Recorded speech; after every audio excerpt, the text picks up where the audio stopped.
সম্মানিত ভিউয়ার্স, আজকে চোখের যত্নের একটা হোমিওপ্যাথিক ওষুধ নিয়ে আপনাদের সাথে আলোচনা করব। চোখ আপনারা জানেন যে মানবদেহের সবথেকে গুরুত্বপূর্ণ একটা মানে অঙ্গ বলা যায়। আর এই চোখ যাদের নেই, দুনিয়া তাদের কাছে অন্ধ, জীবনও অনেকটা অন্ধপ্রায়। তো এই সবথেকে গুরুত্বপূর্ণ অঙ্গের যত্নে আমরা আমাদের মনোযোগ সবাইকেই দেওয়া উচিত এবং এই চোখের যত্নের জন্য অন্তত নিয়মিত চেক আপ, পাশাপাশি যে কোনো সমস্যা হইলে সময় মতো মেডিসিন ও অভিজ্ঞ ডাক্তারের পরামর্শ নেওয়া অত্যন্ত কর্তব্য। তো আজকে আপনাদের সামনে নিয়ে আসলাম এই চোখের যত্নের একটা অত্যন্ত গুরুত্বপূর্ণ ওষুধ, যে ওষুধটি আপনারা ব্যবহার করলে আশা করা যায় যে চোখে যে কোনো সমস্যা থেকে আপনারা খুব সহজেই পরিত্রাণ পেতে পারেন।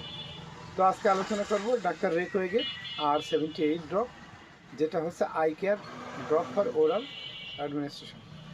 তো R84-এর 78-এর যদি আমরা উপাদানগুলো প্রথমে দেখি তাহলে এতে দেখতে পাবো একোনাইট D4 আছে, তারপরে হলো এপিসমেলিক আছে D4 আছে, বেলেডোনা D4 আছে, তারপরে ইউফ্রেশিয়া আছে D3, তারপরে আপনার ইউফ্রেশিয়া হেমামালিস আছে D2, ক্যালিয়াম কার্বনিকাম আছে D4, তারপরে রাস্টক্স আছে, রুটা আছে, স্কোফোলানোডেসা আছে D2, স্পাইজেলিয়া আছে D2, staphisagria D2, sulphur D4।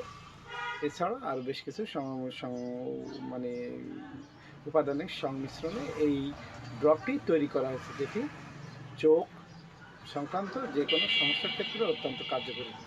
তো রোগ নির্দেশনা আলোচনা করি। R78-এর দীর্ঘস্থায়ী কনজাংটিভাইটিস অথবা চোখ ওঠা রোগ হলে, চোখের পাতার প্রদাহ হলে এবং ফোলা, চোখের শৈশিক প্রদাহ, চোখের ক্লান্তি, অস্বস্ಥ দৃষ্টি, দ্বৈত দৃষ্টি, ডাবল ভিশন আর কি, দেখা দুইটা দেখা, তারপরে হচ্ছে যে চোখ দিয়ে পানি পড়া, চোখের আঞ্জনি হওয়া, চোখের ছানির প্রাথমিক অবস্থা। তো এই ছিল রোগ নির্দেশনা। আপনাদের যদি কারোর এই ধরনের সমস্যা থেকে থাকে তো আপনারা প্রথমেই R78টা নিয়মিত ব্যবহার করুন। আশা করা যায় যে আপনারা চোখের এই সমস্যা থেকে মুক্তি পাবেন। তো কার্যপদ্ধতি দেখি। একোনাইটে আছে, একোনাইট বেদনা, যে কোনো চোখে যদি ব্যথা বেদনা হয় আপনারা একোনাইট এই ব্যথা বেদনার ক্ষেত্রে ভালো কাজ করে। তারপরে এপিসমেল আছে। এপিসমেলটা হচ্ছে যে চোখে ছুরিকাঘাতের মতো ব্যথা, তারপরে ফোলা, এর বিরুদ্ধেও ভালো কাজ করে। তারপরে বেলোডোনা নেত্রবর্তকলার প্রদাহ ও চোখের পাতার প্রদাহজনিত সমস্যা ভালো কাজ করে।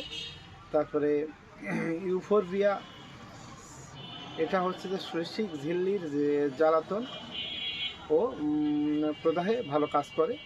তারপরে আছে ইউফ্রেশিয়া, চোখের ক্লান্তি, ফটোফোবিয়া বা ছবিভীতি, চোখের তরলে উচ্চচাপ, চোখের প্রদাহ, চোখ ওঠা রোগ যেটা বলে, চোখ দিয়ে পানি পড়া, চোখের পাতায় প্রদাহ, চোখের প্রাকৃতিক প্রদাহ, চোখের কর্নিয়াতে কালশিটে পড়া ইত্যাদি রোগের ক্ষেত্রে ইউফ্রেশিয়া চমৎকার ফলাফল দেয়। তারপরে হেমামালিস আছে। ভিট্রিয়াস হিউমারে রক্তক্ষরণ ও চোখ টাটানির ক্ষেত্রে হেমামালিস ভালো কাজ করে। তারপরে ক্যালিয়াম কার্বনিকাম, চোখের উপরের পাতায় রস জমে ফুলে যাওয়াতে এটা চমৎকার ফল দেয়। তারপরে আছে রাস্টক্স আছে। রাস্টক্স যে কোনো ধরনের কনজাংটিভাইটিস অথবা চোখ ওঠা রোগ হলে, পুজ জমে চোখের পাতা ফুলে উঠলে রাস্টক্স খুব ভালো কাজ করে। রুটা, একাধারে অনেকক্ষণ কোনো কিছুর দিকে তাকিয়ে থাকার ফলে চোখের ব্যথা থেকে দৃষ্টির সমস্যা হলে রুটা সেক্ষেত্রে ভালো ফলাফল দেয়। তারপর আছে স্কুফোলানোডেসা, এটা হচ্ছে যে গন্ডমালা রোগের চোখের সমস্যা ও আঞ্জনিতে এটা ভালো কাজ করে। তারপরে স্পাইজেলিয়া, এটা কনজাংটিভাইটিস চোখ ওঠা রোগ হলে অধিক কার্যকরী। তারপরে আছে হচ্ছে যে স্ট্যাফিসাগ্রিয়া, এটা চোখের আঞ্জনি, তারপরে চোখের প্রদাহ, চোখের পাতা ফুলে গেলে এটা ভালো ফলাফল দেয়। তো এই ছিল উপাদানগুলোর মিলিত কর্মকাণ্ড। আপনারা বুঝতেই পারছেন এই উপাদানগুলো অত্যন্ত শক্তিশালী, বিশেষ করে চোখের যে কোনো ধরনের সমস্যা হইলে এই ড্রপটি আপনারা ব্যবহার করতে পারেন। আশা করা যায় খুব দ্রুত আপনারা চোখের সমস্যা থেকে মুক্তি পাবেন। আর এটা সেবনবিধি দৈনিক 3 বার 20 ফোঁটা পানি সহ খাওয়ার পরে খাবেন। আর চাইল্ডের ক্ষেত্রে দৈনিক 5 থেকে 7 ফোঁটা পানি সহ 3 বার খাওয়ার পর। আশা করা যায় আপনারা যে কোনো ধরনের চোখের সমস্যা থেকে আপনারা কার্যকরভাবে মুক্তি পাবেন। তো যাই হোক, এই ছিল আজকের আলোচনা। ভালো লাগলে লাইক শেয়ার করে দিবেন। আর প্রোডাক্ট ইচ্ছা করলে আপনারা আমাদের সাথে যোগাযোগ করে কুরিয়ার সার্ভিসের মাধ্যমে যে কোনো জায়গায় দেশে সরবরাহ নিতে পারবেন। তো ধন্যবাদ, ভালো থাকবেন সবাই।